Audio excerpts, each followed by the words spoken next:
I want you out of here now. Get out! Ethan, stop it! Please don't do this! Who lets a man get thrown out of his own daughter's wedding and says nothing? That was the question hanging in the marble lobby of Ashford Manor when Charles Bennett stood beneath a crystal chandelier, holding a small brown paper package against his chest. 200 guests watched him. Not one moved, not one spoke. The string quartet had gone silent. A champagne glass trembled in a woman's hand.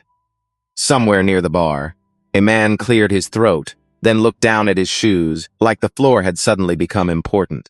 Ethan Whitaker stood 3 feet from Charles, his jaw tight, his smile gone. He was 36 years old, clean-shaven, handsome in the careful way wealthy men learn to be handsome. His tuxedo fit perfectly. His cufflinks flashed under the light. His whole life had taught him that rooms opened for men like him. And now, in the middle of his wedding day, he was looking at Charles like Charles was dirt tracked in from the street.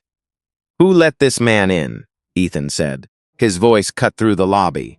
Charles did not flinch. He wore a navy suit, old but pressed. His shoes were polished, though the leather had deep lines across the toes. In his hands was a gift wrapped in plain paper and tied with string. "I'm Alyssa's father," Charles said. The words were calm, too calm. That bothered Ethan more than fear would have. A few guests shifted.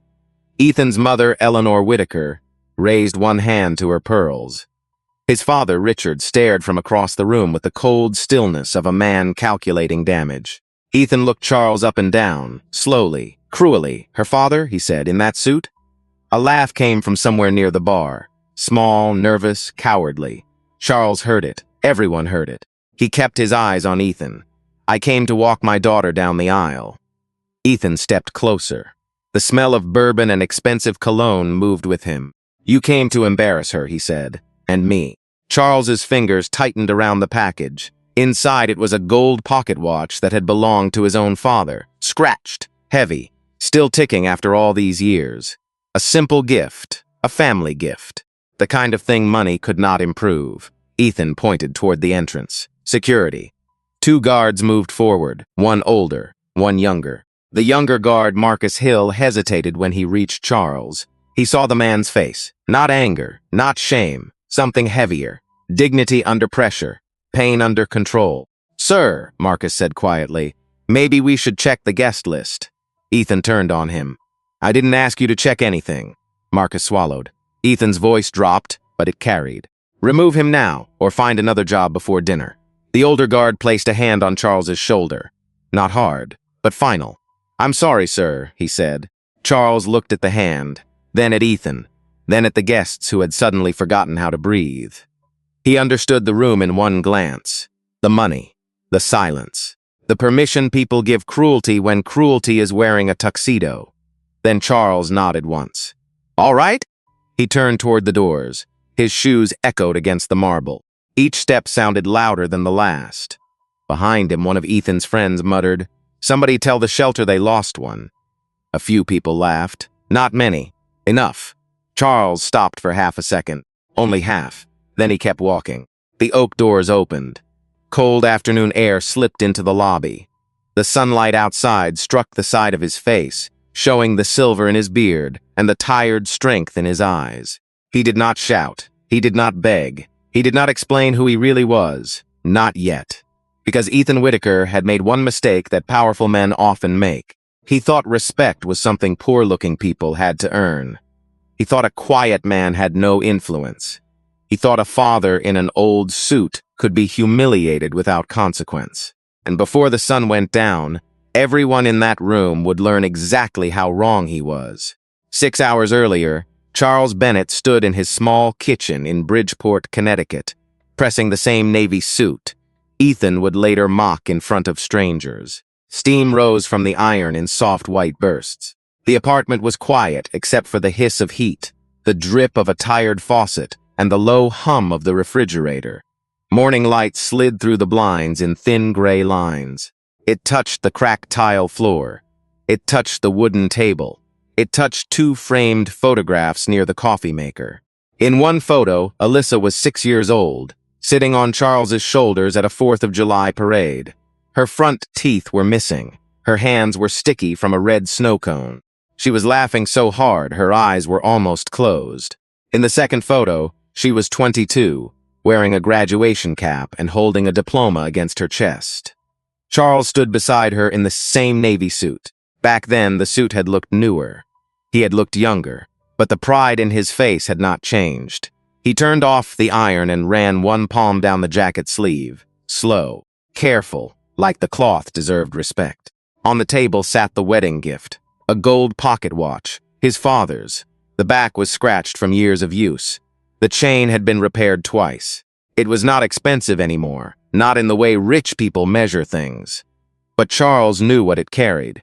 Work, sacrifice, hands that had held families together. Beside it was a letter folded once, written on plain white paper. My dear Alyssa. He had started it 3 times before getting the words right. He was not good at emotional speeches. He had spent most of his life showing love through actions, paying rent, fixing sinks, sitting in school auditoriums after double shifts, waiting in hospital chairs, standing in the rain outside debate tournaments because parking was cheaper 3 blocks away. But this morning, he wanted words to do what his hands had always done. He wrapped the watch and the letter in brown paper, then he tied it with string, no ribbon, no silver box, just something true. Across the room, on a small desk by the window, a black leather portfolio rested under a stack of old books. 3 gold letters were stamped on the corner. SHC, Sterling Harbor Capital. Charles looked at it for a long moment. Inside were documents that could open boardrooms, end careers, move markets, and make men like Ethan Whitaker stand up straighter. Charles did not touch it. Not today. Today was not about power. Today was about his daughter. He went to the bathroom mirror and straightened his collar. The face looking back at him was lined, dark, and calm. 64 years had put weight in his eyes. Not weakness. Weight, he whispered. She is not marrying a suit. She is marrying what is inside the man. Then he paused. Because somewhere deep down, a quiet part of him wondered if Alyssa had truly seen what was inside Ethan. At Ashford Manor, the world looked different. White roses climbed the staircase. Crystal chandeliers burned like captured ice. Valets moved between Porsches, Mercedes, and black Escalades. Every table setting had been measured. Every candle stood at the same height. Every napkin folded like discipline. The wedding planner, Diane Mercer, crossed the ballroom with a clipboard pressed to her chest. No, not there, she snapped at a server carrying flowers. The Bennett side is in the rear left section. Rear left. The young server looked toward the back tables, then toward the front, where the Whitaker family's friends were already laughing over champagne. He hesitated. Diane saw it. Do not improvise, she said. Just follow the chart. Near the bar, Eleanor Whitaker watched the room with a tight smile. She adjusted one pearl earring and leaned toward her husband. Let's hope Alyssa's family keeps things simple, she murmured. Richard Whitaker took a slow sip of bourbon. They usually do, he said. There was no anger in his voice. That made it worse. It was not hate that filled the room first. It was comfort. The comfort of people who had never been forced to question where they stood. Upstairs, Alyssa stood in front of a tall mirror, one hand resting against her stomach. Her ivory dress caught the light like water. Jasmine Brooks fixed a pin near the veil and studied her friend's face in the reflection. You okay? Jasmine asked. Alyssa smiled, but it came late. I just want everything to go right. Jasmine's fingers slowed. For who? Alyssa turned slightly. What do you mean? Jasmine softened her voice. I mean, do you want everything to go right for you or for Ethan? Alyssa opened her mouth. No answer came. Downstairs, Ethan checked his watch and scanned the lobby like a man inspecting a stage before the curtain rose. He was calm on the outside, polished, controlled, but his eyes kept moving toward the entrance. He was waiting for investors, partners, names that mattered. He was not waiting for Charles Bennett. Not really. And that was the first crack in the day. Because a wedding reveals more than love. It reveals what people worship. And inside Ashford Manor, long before Charles walked through the door, the altar had already been built. Not for marriage, for image. By 4:15, the Ashford Manor lobby had become a theater of expensive patience. Guests stood in polished clusters under the chandeliers, holding champagne flutes and speaking in low, careful voices. Their laughter sounded clean, practiced, like it had been rehearsed in country clubs and corner offices. Ethan Whitaker moved among them with a glass in his hand and a smile fixed to his face. "Senator," he said, gripping one man's shoulder. "So glad you made it." "Ethan," the man replied, "beautiful place, your family never misses." Ethan's smile widened. That was the point. Across the lobby, Richard Whitaker spoke with two partners from a private equity firm. Eleanor stood nearby, nodding at the right moments, her pearls bright against her pale neck. They looked proud but not warm. Pride was what they knew how to show. Warmth was messier. Near the rear entrance, Marianne Bennett sat with her handbag in her lap. She wore a soft blue dress Alyssa had helped her pick out. Her hands rested on top of each other, still and tense. Jasmine came down briefly to check on her. "Mrs. Bennett, are you all right?" Marianne gave a small smile. "I'm fine, honey." But her eyes moved toward the front tables, then back to the rear section where the Bennett family had been placed. Jasmine noticed. She always noticed. "They put you too far back," she said quietly. Marianne touched her wrist. "Today is not the day to fight over chairs."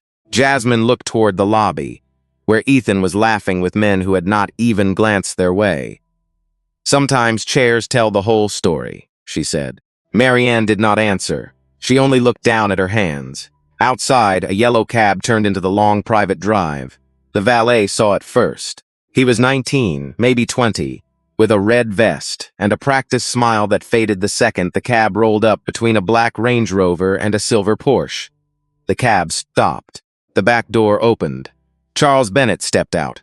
He paid the driver in cash and added a tip folded once between his fingers. "Thank you," Charles said. The driver, a tired man with gray at his temples, looked toward the manor and then back at Charles. "Big day?" Charles glanced at the entrance. "Yes," he said. "My daughter's getting married." The driver's face softened. "Then God bless you, sir." Charles nodded. He held the brown paper gift under one arm and walked toward the doors. The valet did not move at first. Then training returned. "Sir," he said, stepping forward, "are you here for the event?" Charles stopped. "Yes." The valet looked past him, as if expecting another car, another person, some explanation that fit the driveway better. "Name?" "Charles Bennett." The young man checked his tablet. His thumb moved too fast, too nervous. "I don't see it right away." Charles waited. The wind lifted one edge of the paper package. He pressed it flat with his palm. The valet swallowed. "Maybe staff entrance is around the back." Charles looked at him then, not sharply, just fully. The young man's face flushed. "I mean, if you're working the event," he added. Charles took a slow breath. "I'm not working the event. I'm the bride's father." The words landed between them. The valet's eyes flicked to Charles's suit, then to his shoes, then to the old cab pulling away down the drive. "I'm sorry," he said, but the apology was thin. "Go ahead." Charles walked on. Inside, the lobby doors opened with a soft rush of air. The first few guests turned, then more. Conversation slowed, not all at once, but in pieces. A woman in a cream dress looked at Charles's package and whispered to her husband. A man near the bar glanced at Charles's shoes and smirked before hiding it behind his glass. Charles felt the eyes. He had felt eyes like that in bank lobbies, in hotel elevators, in boardrooms before people knew his name. He kept walking. Diane Mercer saw him from beside the floral arch. Her clipboard lowered. She crossed the lobby quickly, heels clicking against marble. "Excuse me," she said. "Can I help you?" Charles stopped. "I'm here for Alyssa Bennett." Diane's smile tightened. "Bride's side?" "Yes." Her eyes moved to the gift. "Family guests are being seated in the rear ballroom. The ceremony has not started yet." "I know," Charles said. "I'm her father." Diane blinked once. Only once. But Charles saw it. The small failure of expectation. Before she could answer, Ethan turned from a circle of guests near the champagne tower. He had heard the word father. His smile stayed in place for one more second. Then it disappeared. He set down his glass. The sound of it touching the tray was small, sharp, final. Richard Whitaker stopped mid-sentence. Eleanor's hand rose again to her pearls. Jasmine, halfway up the staircase, froze with one hand on the rail. Ethan crossed the lobby fast, not walking, closing in. The room seemed to tighten around him. Charles stood still. The brown paper gift rested against his chest.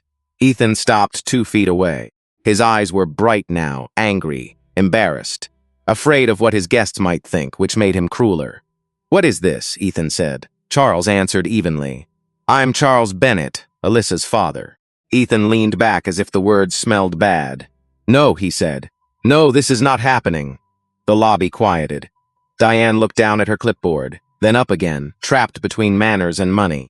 Charles kept his voice calm. "I came to see my daughter." Ethan's mouth hardened. "You came in a cab, carrying that." He pointed at the package, looking like this. Jasmine took 1 step down the stairs. "Ethan," she called. He ignored her. Charles's eyes did not move from Ethan's face, and in that silence everyone had a choice. A simple one. See a man, or see a status. Most chose wrong. Ethan's voice dropped low enough to sound private, but every person in the lobby still heard it. "You need to leave." Charles held his ground. "I will leave after I speak to my daughter." "No," Ethan said. "You will leave now." A small sound came from the staircase.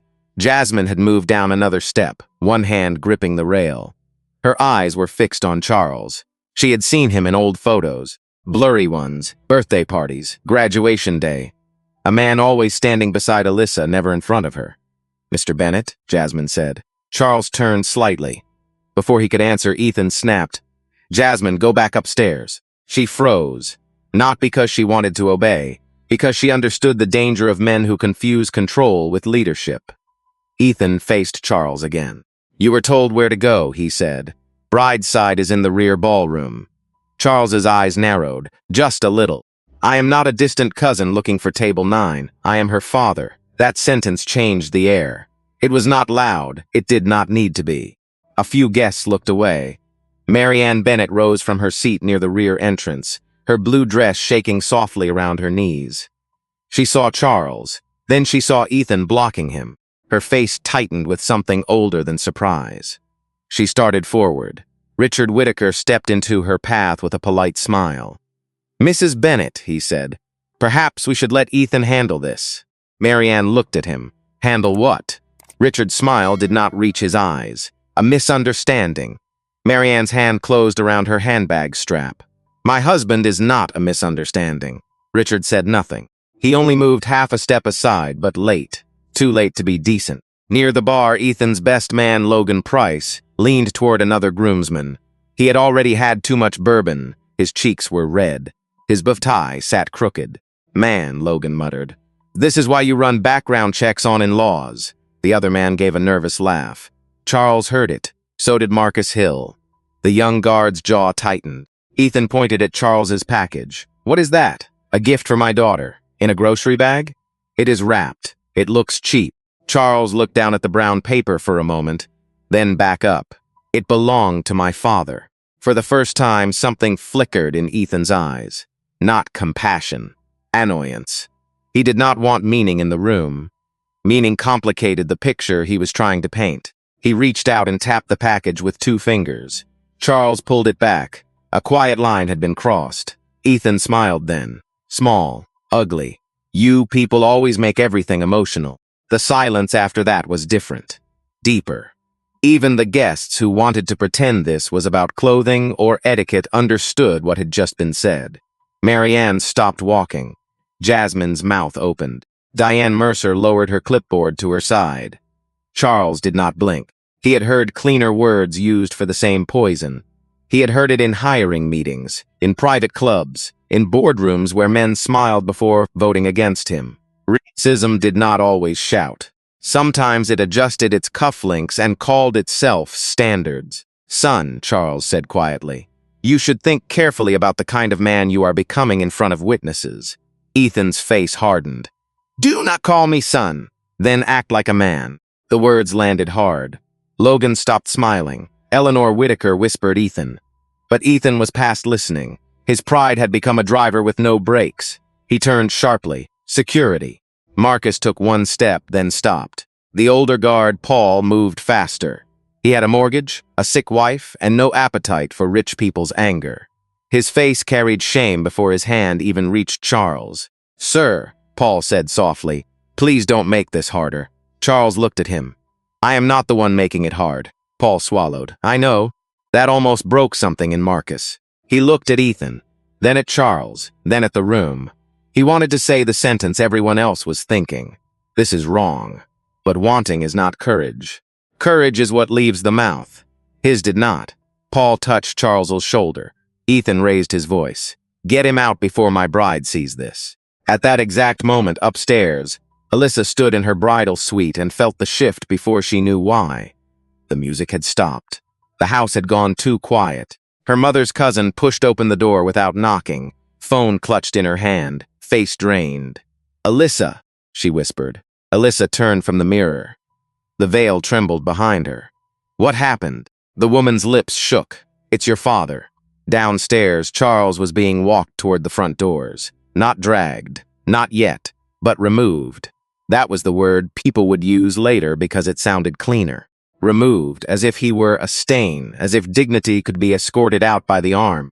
Charles passed the champagne tower, past the white roses, past the guests who looked everywhere but at him. Marcus walked beside him now, not touching him. "I'm sorry, sir," he said under his breath. Charles kept walking. "Be sorry enough to remember." Marcus looked at him. Charles did not look back. The oak doors opened. Cold air rushed in. And behind him, Logan's voice cut through the lobby. "Somebody call the shelter." They lost one.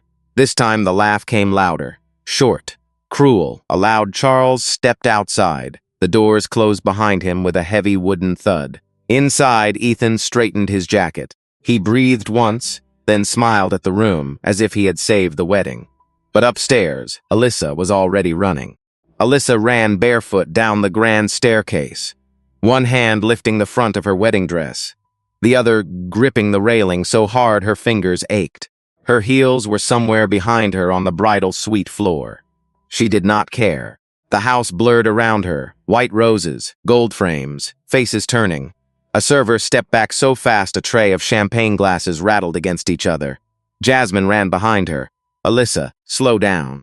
Alyssa did not slow down. Her breath came sharp, hot, broken. Every step down that staircase pulled something out of her. Every step made the truth clearer. Ethan had not made a small mistake. He had not misunderstood. He had seen her father and decided he was beneath the room. That thought hit harder than fear. It hit like grief. At the bottom of the stairs, Ethan turned with a smile already prepared. There it was. The groom's smile. The public smile. The one made for cameras and relatives and people holding checkbooks. "Babe," he said, reaching for her hand. "You look incredible. Why are you down here? We're about to start." Alyssa stepped back before he could touch her. The lobby quieted for the second time in 10 minutes. Even the quartet lowered their instruments. Alyssa's eyes moved past Ethan to the front doors, closed, heavy, final. "Where is my father?" Ethan's smile tightened. "Let's not do this here. Where is he?" Her voice cracked on the last word, but it did not weaken. It sharpened. Ethan glanced at the guests. His face changed just enough for Alyssa to see the calculation. Not concern, not regret. Calculation. "He caused a disturbance," Ethan said softly. "I handled it." Mary Ann Bennett came forward then, her blue dress trembling around her legs. "You handled my husband?" she asked. Ethan looked at her like she had interrupted a board meeting. "Mrs. Bennett, with respect, this is a high-profile event." "With respect," Mary Ann repeated. Her voice was quiet. That made people listen. Ethan straightened. He came in looking like he wandered off the street. "There are investors here. My family's partners are here. I'm protecting the tone of the day." Alyssa stared at him. The room seemed to tilt. The tone? Ethan lowered his voice. "Alyssa, please, you know what I mean." "No," she said. "Say it clearly." He blinked. "What? Say clearly what you mean." Eleanor Whitaker moved forward with a tight smile. "Sweetheart, emotions are high. Let's go upstairs and fix your makeup." Alyssa did not look at her. "Ethan." He exhaled through his nose, patience leaving him. "Fine. Your father showed up in a cheap suit with some paper-wrapped thing under his arm. He looked like staff. Worse than staff. I did what anyone in my position would do." A sound moved through the room. Small gasps, a chair leg scraped. Marcus Hill looked down at his hands. Jasmine's face turned hard. Alyssa's mouth opened, but for a second no words came. She saw her father's hands in her mind, broad hands, tired hands. Hands that tied her shoes, fixed her bike, packed lunches, signed permission slips, carried her when fever made her too weak to walk. Those hands had held a paper-wrapped gift for her, and Ethan had mocked it. "You threw out the man who raised me," she said. Ethan's jaw twitched. "I removed a problem before it became a bigger one." Alyssa took one step closer. "He is not a problem." Ethan's eyes flashed. "He became one when he walked in here looking like that." There it was. No mask now. Just the thing underneath. Alyssa looked around the lobby, at the guests, at the people who had toasted her future, and watched her father be humiliated. Some stared at their glasses, some at the flowers, some at nothing at all. She understood then that silence had a sound. It sounded like permission. "Did any of you say anything?" she asked. No one answered. Not Richard, not Eleanor, not Logan, not Diane with her clipboard. Alyssa nodded slowly as if the answer had been spoken. Then she looked back at Ethan. "You don't know who he is?" Ethan gave a bitter laugh. "I know enough." "No," Alyssa said. "You don't. He could not even dress properly for his own daughter's wedding. My father dressed with more dignity this morning than you have shown in your entire life." Ethan's face reddened. "Alyssa, be careful." The warning hung there, not loud, but ugly. Jasmine moved closer. "You did not just threaten her," she said. Ethan ignored her. "Alyssa, do not embarrass me in front of these people." Alyssa looked at the doors again, then at the ring on her finger, then at Ethan. For the first time all day, her breathing slowed. "I am not embarrassing you," she said. "You did that yourself." She lifted her dress and walked toward the front doors. Ethan followed. "Alyssa, stop. The ceremony starts in 15 minutes. She kept walking. "Alyssa." Her hand closed around the brass handle. He said her name once more. Sharper this time. She turned. Every eye in the lobby fixed on her. "If my father is outside," she said, "then I am outside." Then she opened the door and stepped into the cold afternoon light. The afternoon air hit Alyssa like cold water. She stepped onto the stone courtyard and stopped. For a second, she could not see him. The sun was low, sliding behind the old oak trees, throwing long shadows across the gravel drive. The wind moved through the branches with a dry whisper. Somewhere behind her, the manor doors opened again, then shut. Jasmine came out first, then Marianne. Then Ethan, slower than the others, his face tight with anger he was trying to dress up as concern. Alyssa looked left, then right. And there he was. Charles sat alone on a stone bench near the edge of the lawn, the brown paper gift resting on his knees. His shoulders were straight. His hands were folded over the package. He was not crying. He was not shaking. That almost hurt worse. He looked like a man who had learned long ago how to bleed without making a sound. "Daddy." Charles turned. The moment he saw her, his face changed. Not much, just enough. The hard line around his mouth softened, and the pain in his eyes broke through. Alyssa ran to him. Her dress dragged through the gravel. The hem caught on a small branch and tore, but she did not stop. She dropped to her knees in front of him and wrapped both arms around his waist like she was a little girl again. "I'm sorry," she said. "Daddy, I'm so sorry." Charles placed one hand on the back of her head, slowly, gently, like she was still 6 years old, afraid of thunder. "Baby girl," he whispered, "you did not do this. I should have told him more. I should have made him meet you before. I should have stopped all of this." Charles closed his eyes. That was the part that hurt him most. Not Ethan, not the guests, not the insult. This. His daughter trying to carry shame that did not belong to her. He leaned back and lifted her chin with his fingers. "Listen to me," he said. "A person does not need my resume to know I deserve respect." Alyssa's lips trembled. Behind her, Marianne covered her mouth with one hand. Jasmine looked away, blinking fast.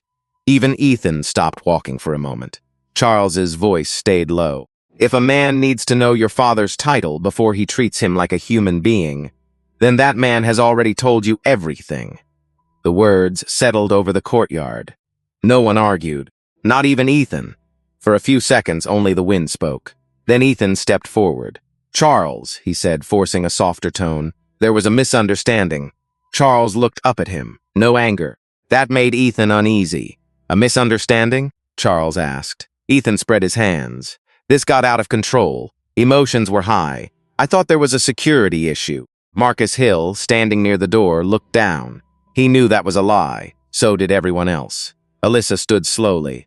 You called him a shelter case, she said.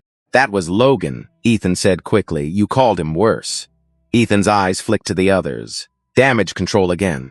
Always damage control. I was trying to protect you. Alyssa stared at him. From my father? Ethan swallowed. He had no good answer because the truth was too ugly to say outside. Charles looked at the package in his hands. He ran his thumb once over the string, then lifted it toward Alyssa. I brought this for you. Her face crumpled. Daddy. It was your grandfather's watch, he said. He wore it every day for 38 years. To work. To church. To every school play I was ever in. It does not shine like it used to, but it kept good time. Alyssa took the gift with both hands, like it was fragile, like it was holy. Charles smiled faintly. I wrote you a letter too. You can read it later. Ethan looked at the package, then at the torn edge of Alyssa's dress, then at the guests now gathering behind the glass doors. The stories was slipping away from him. He could feel it. So he reached for the only thing he understood. Control. Alyssa, he said firmly. We need to go inside. People are waiting. Alyssa did not move. Charles looked past Ethan toward the manor. His eyes changed. Not louder. Not colder. Clearer. He reached into his jacket pocket and pulled out his phone. Ethan gave a short laugh. What are you doing now? Charles did not answer him. He scrolled through his contacts. Names passed under his thumb. Governors, founders, board members. People whose calls got returned before the second ring. Alyssa saw some of them. Her breath caught. Charles stopped on one name, Raymond Carter. He pressed call. The line rang once. Then a voice answered. Charles? It happened, Charles said. Raymond went quiet. Then how bad? Charles looked at Ethan. At my daughter's wedding, in front of everyone. Raymond's voice hardened. I told you he had a pattern. Charles exhaled. I know. Ethan's expression shifted. A small crack. What pattern? He asked. Charles ignored him. Raymond said, Do you want me there? Charles looked at Alyssa, then at Marianne, then at the doors where polite people stood behind glass, watching pain like it was weather. Yes, Charles said. Bring the file. Alyssa whispered, Dad, what file? Charles ended the call and slipped the phone back into his pocket. For the first time that day, he stood, slowly, fully. The quiet man in the old suit seemed taller now. Ethan felt it before he understood it. A change in the air. A door opening somewhere he could not see. Charles looked at him and said, You wanted to know what kind of man walked into your wedding. He paused. Now you will. Ethan stood in the courtyard with the look of a man who had heard a lock turn behind him. For the first time all afternoon, he was not speaking. That silence did not suit him. He looked from Charles to Alyssa, then to Marianne, then back to the manor doors where guests had gathered behind the glass. He could see phones now. Not many, but enough. A few raised halfway, a few hidden near chests. People pretending not to record while recording anyway. Ethan stepped closer to Alyssa. Come inside, he said. We can talk privately. Alyssa held her grandfather's watch against her chest. No, the word was small. It stopped him. Ethan blinked as if he had never heard it from her before. Alyssa, I said no. Jasmine moved to Alyssa's side. She did not touch her. She just stood there, close enough to say, You are not alone. Ethan's face tightened. You are letting this get away from you. Charles watched him carefully. That sentence told him more than Ethan knew. To Ethan, Alyssa's pain was not pain. It was a scene to control, a public relations issue wearing a wedding dress. Marianne took one step forward. My daughter is not getting away from herself, she said. She is finding herself. Ethan shot her a look. For a second, the mask slipped again. Richard Whitaker opened the manor door and came outside. His shoes hit the stone with measured calm. Eleanor followed behind him, one hand on her pearls, her eyes moving from face to face, counting damage. Richard spoke first. Charles, I believe this has become more emotional than useful. Charles turned his head slowly. Useful to whom? Richard paused. It was the kind of question men like Richard hated. Simple, clear, impossible to decorate. Eleanor forced a smile toward Alyssa. Sweetheart, nobody wants to hurt your father. Ethan is under pressure. Weddings bring out nerves. Alyssa looked at her. Your son called my father a problem. Eleanor's smile flickered. He used poor wording. No, Jasmine said. Poor wording is forgetting someone's name. This was not that. Eleanor's eyes sharpened. And you are? Jasmine lifted her chin. Someone who watched your family stay quiet. The courtyard went still. From inside, Logan Price appeared near the doorway. He was trying to look casual, but his eyes had lost their earlier confidence. He glanced at Ethan, waiting for permission to joke again. No permission came. A black SUV turned into the private drive. Then another, slow, smooth, certain. The tires whispered over the gravel, then stopped near the fountain. Ethan looked toward them. His breath caught before he could hide it. He knew that first vehicle. Everyone at Sterling Harbor knew it. Raymond Carter stepped out of the back seat in a dark overcoat. 58 years old, silver hair, clean glasses, calm face. He carried a leather folder in one hand and moved with the quiet authority of a man who never needed to raise his voice twice. Behind him came a woman in a gray suit, Dana Mitchell, senior counsel for Sterling Harbor Capital. She did not look left or right. She had the focused expression of someone who had spent years watching powerful men lie under oath. Ethan's posture changed instantly. Shoulders back, smile on, panic covered in polish. Raymond, Ethan said, walking toward him with his hand extended. I did not know you were attending. Raymond looked at the hand, then at Ethan. He did not take it. The missed handshake landed harder than a slap.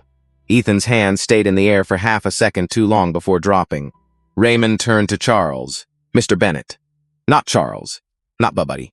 Mr. Bennett. The title moved through the courtyard like a cold wind. Richard Whitaker's eyes narrowed. Eleanor stopped touching her pearls. Alyssa looked at her father, her confusion deepening. Raymond stepped closer to Charles.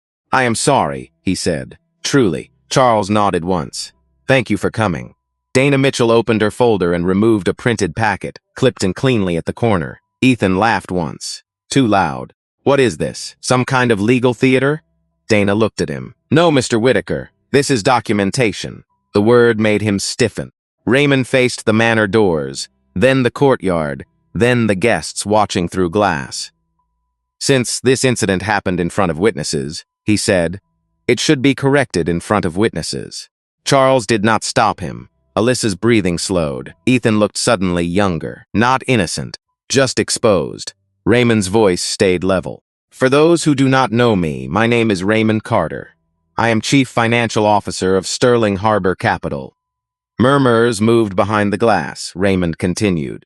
And this man, Charles Bennett, is not a stranger. He is not staff. He is not a charity case. Ethan's eyes went wide. Raymond turned slightly toward him. Charles Bennett is the founder of Sterling Harbor Capital. He is the largest individual shareholder, and he is chairman of the board. No one moved, not outside, not inside. Even the wind seemed to stop. Alyssa stared at her father. Dad? Charles looked at her with quiet sorrow. I wanted you to choose your life without my shadow over it. Ethan took one step back. His mouth opened, closed, opened again. Raymond looked at him. And you, Mr. Whitaker, just had your chairman removed from his daughter's wedding. Ethan's face drained of color so fast it looked almost physical. The courtyard stayed silent around him. Guests pressed closer behind the glass doors. Some had their mouths open. Some looked at Charles like they were seeing a different man, replaced the one they had ignored minutes earlier. But Charles had not changed. That was the most painful part. Same suit, same shoes, same quiet hands. Only the room's understanding had changed. Ethan swallowed and tried to smile. Mr. Bennett, he said, and the words came out thin. There has been a terrible misunderstanding. Charles did not answer. Ethan stepped forward, palms open, voice soft now, polite now, humble now, because power had finally entered the conversation in a language he understood. I had no idea, Ethan said. If I had known who you were, I never would have, he stopped himself. Too late. Alyssa heard it. Everyone heard it. Charles looked at him then. If you had known who I was, Charles said, you would have treated me better. Ethan's lips parted. That is not what I meant. It is exactly what you meant. The words were quiet, but they cut clean. Raymond stood beside Charles, the leather folder tucked under his arm. Dana Mitchell watched Ethan with a lawyer's stillness, her eyes sharp behind thin black frames. Ethan glanced at Alyssa. "Alyssa, please, you know me." She shook her head slowly. "No," she said. "I think I just met you." That landed harder than anger would have. Ethan turned to Richard, looking for rescue. Richard Whitaker's jaw worked once, then stopped. He had spent his life buying exits from uncomfortable rooms, but there was no checkbook large enough for this one. Eleanor stepped forward, her voice trembling beneath all that polish. "Charles, surely we can resolve this with grace." Marianne looked at her. "Grace would have been speaking before you knew he was rich." Eleanor's mouth closed. For once, she had no prepared answer. Behind the glass, Logan Price backed away from the door. He looked smaller now. The man who had joked about shelters suddenly became very interested in disappearing into a crowd. Jasmine saw him. "Do not hide now," she said, loud enough for people nearby to hear. Logan froze. His face burned red. Raymond opened the folder. "Mr. Whitaker," he said before I arrived, "I was instructed by Mr. Bennett to bring materials from an internal review that was already active." Ethan blinked. "What review?" Dana answered this time. "The review into complaints filed under your division." Ethan's eyes flashed toward Charles. "You were investigating me?" Charles held his gaze. "Your employees were asking to be heard." A muscle jumped in Ethan's cheek. "This is not the time." "No," Charles said. "That is what people say when accountability finally arrives." The courtyard tightened again. Raymond removed the first page. "Over the past 18 months," he said, "Human Resources received 4 formal complaints and 7 informal reports concerning discriminatory remarks, retaliatory scheduling, and hostile treatment under your supervision." Ethan shook his head. "That is absurd." Dana turned a page. "One email from your company account referred to black analysts as diversity optics." Ethan went still. Alyssa's hand tightened around the wrapped watch. Raymond continued. "One complaint stated that you told a junior associate she should be grateful to be in the room instead of questioning compensation." "That was taken out of context," Ethan snapped. Dana looked up. "There is audio." The words stopped him cold. No one breathed. Charles watched Ethan carefully. Not with pleasure. Not revenge. There was no joy in seeing a person revealed. Only the heavy sadness of knowing the truth had been there all along, harming quieter people before it ever reached him. Alyssa looked at Ethan as if every memory between them was being rewritten. The dinners where he corrected her speech. The jokes about her neighborhood. The way he called her nonprofit work sweet, but not serious. The way he smiled when he wanted her smaller. She had explained those moments away. Love can do that when it is hungry to believe. But now the pattern stood in front of her. Clear, ugly, whole. Ethan took a step toward her. "Alyssa, listen to me. This is business. This has nothing to do with us." She pulled back. "It has everything to do with us." His voice cracked. "I love you." Alyssa looked at him for a long second. Then her eyes filled, not with doubt, but with grief. "You loved how I looked beside you," she said. "You loved the version of me that made you feel generous." Ethan flinched. She touched the ring on her finger. The diamond caught the late sun and threw a hard white spark across her hand. For months, that ring had felt like a promise. Now it felt like a receipt. Ethan saw her fingers move. "Alyssa," he said, "do not do this." She slid the ring off. Slowly, no drama, no shaking. Just a woman returning what had never been love. She placed it in his palm. The diamond looked cold there. "The wedding is over," she said. Inside the manor, someone gasped. Ethan stared at the ring as if it were a verdict. Charles closed his eyes for one brief moment. Not because he was relieved. Because his daughter had just chosen herself. And sometimes healing begins with a heartbreak, loud enough for everyone to hear. Ethan stood with the ring in his palm, unable to close his fingers around it. The courtyard had become a courtroom without a judge. The guests watched from the doorway and through the glass. The flowers still stood in perfect rows. The fountain still moved in soft circles behind him. Everything looked beautiful. That made it worse. Ugly things are easier to face when the room looks ugly too. Raymond Carter turned another page in the folder. "Mr. Whitaker," he said, effective immediately, "you are being placed on administrative leave pending final review by the board." Ethan's head snapped up. You cannot do that here. Dana Mitchell's voice was calm. We can notify you anywhere. This is my wedding. Alyssa looked at him. No, she said. It was supposed to be ours. Ethan's eyes moved from her to Charles, then to Raymond. His voice sharpened. I have a contract. Dana nodded once. You do. It contains a conduct clause. It also contains language regarding reputational harm, discriminatory behavior, and leadership standards. Ethan gave a short laugh, but there was no strength in it. You people are really going to destroy a man over one emotional moment? Charles's face changed. Not anger. Disappointment. That is the second time you have said you people today. Ethan froze. The sentence hung there, clean, undeniable. Behind him, Eleanor whispered his name, but she sounded far away now. Richard Whittaker stared at the gravel, his face gray with the slow realization that influence was useless when the facts were public. Raymond looked at Ethan. This is not one moment. That is what every man says when the pattern finally reaches a witness with power. Marcus Hill stood near the door, his shoulders tight. He looked at Charles, then at Ethan, then at the older guard beside him. Paul's eyes were wet, though he tried to hide it. Marcus stepped forward. Everyone turned. His voice shook, but it came out. I should have stopped it. Ethan glared at him. Do not speak. Marcus kept going. I should have checked the list. I knew something was wrong. I saw it. Charles turned toward him. The young guard swallowed. I am sorry, Mr. Bennett. Charles studied him for a moment. Then he nodded. Thank you for telling the truth now. Marcus's eyes dropped. Now is late. Yes, Charles said. But late truth is still better than polished silence. That sentence moved through the courtyard in a way no speech could. People felt it because it accused everyone.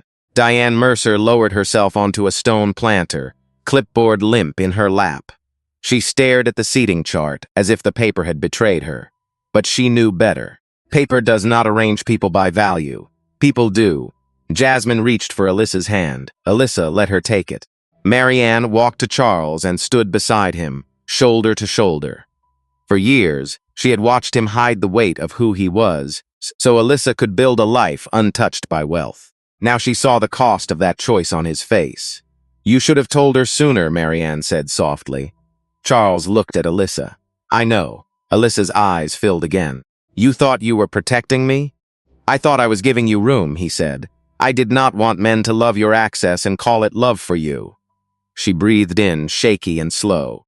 And instead, I almost married one. Charles's expression cracked, only for a second. Baby girl almost is mercy.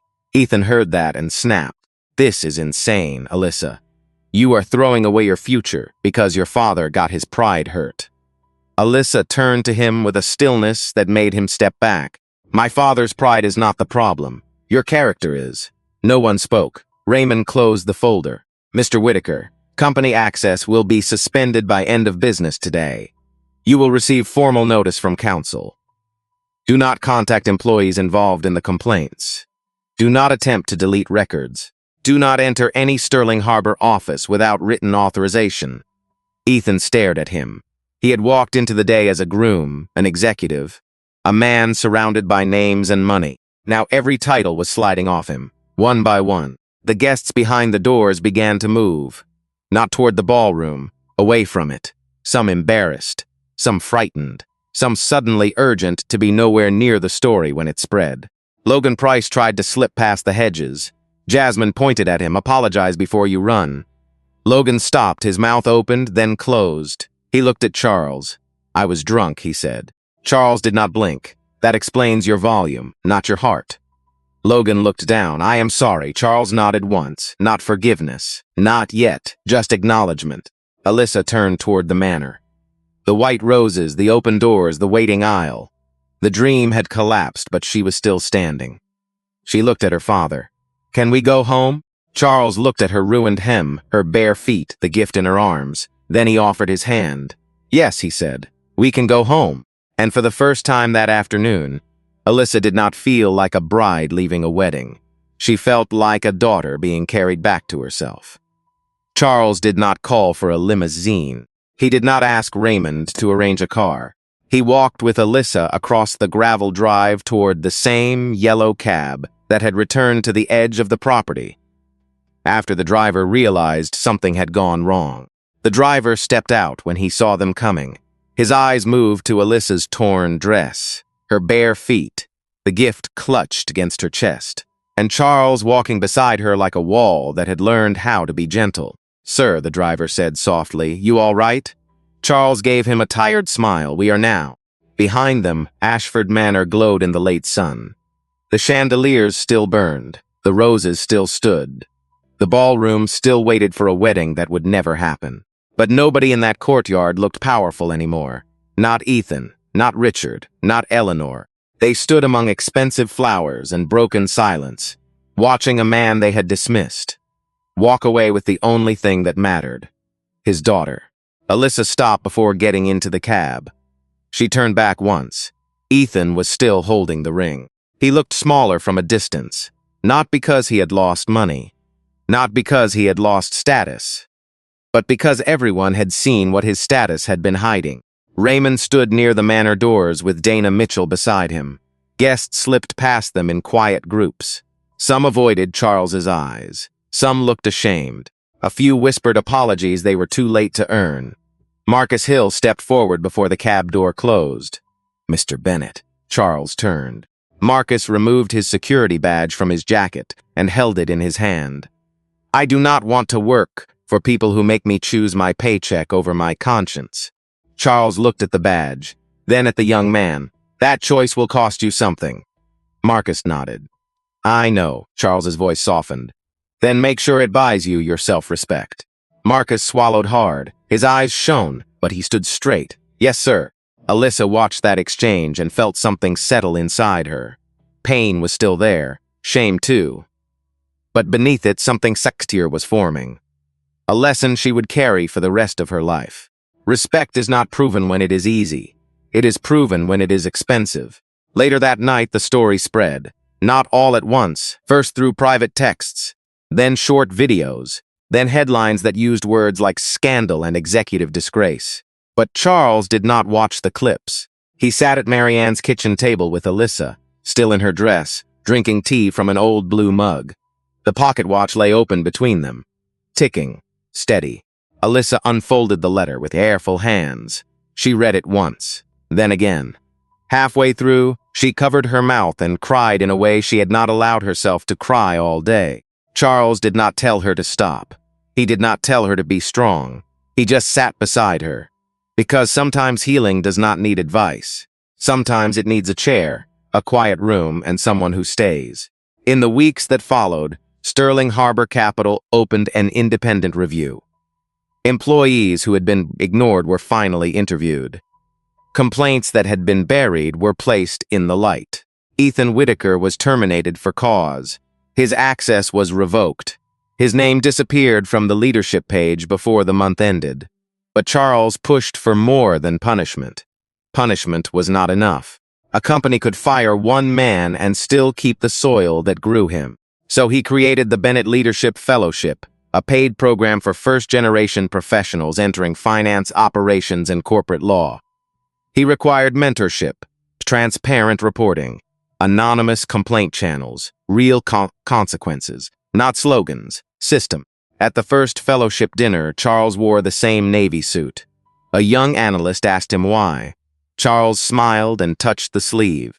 "Because this suit tells the truth," he said. "Some people only respect the room after they learn who owns the building. I want you to remember that you deserved respect before they knew your name." Alyssa stood in the back of that room, listening. She was not healed completely. Healing rarely moves that fast. But she was freer. She had returned to her non-profit work. She had moved into a small apartment with sunlight in the kitchen. She had begun to forgive herself for not seeing Ethan sooner. And Charles still called her every Sunday. Not as a chairman, not as a founder, as her father. The man in the old suit. The man nobody saw coming. The man who proved that dignity can walk into a room quietly and still change everything. If this story reminded you that silence can protect injustice, but courage can break it, take a moment to like this video, subscribe for more stories of dignity and truth, and comment these 3 words. Never stay silent.